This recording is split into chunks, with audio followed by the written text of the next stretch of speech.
All right, this week in Hello Dr. Dan, we learned more about C++ and some of the differences between Java, some pointers, objects, classes, things like that.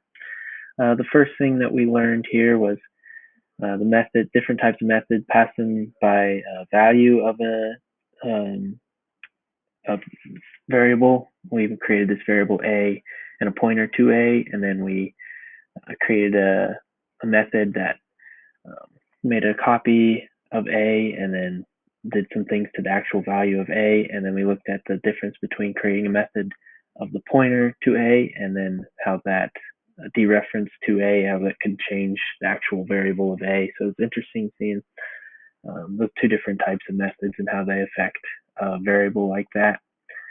Then we went into a more in-depth example of different creating objects. In this case, we made Chipotle burritos, different classes.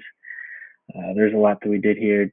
Um, we made a burrito.h, which is header definitions, and then the burrito.cpp, which is the actual class where the things that you defined you can actually make, as you can see here, like the meat type is chicken. That's just the default constructor, your setters, getters, that sort of thing. We looked at the destructors, which is the deleting the pointers when you call delete on a pointer after you've used it down here like we were. Then it calls the destructor, deletes that pointer to the burrito, but you have to make sure if you made any in here like we did for guacamole, you have to make sure you actually delete that pointer too if there's any made in the burrito class.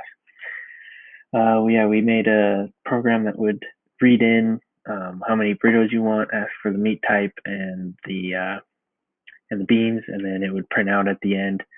So we did a lot of practice with making pointers, deleting pointers, and the objects using the new burrito. You have to make the pointer for it, and then pushing it back to put it in the vector. So that's just another one of those differences in C++. A lot of differences, but uh, we just learned a lot with um, reading in and making those new objects and classes. So that's what we learned this week in Hello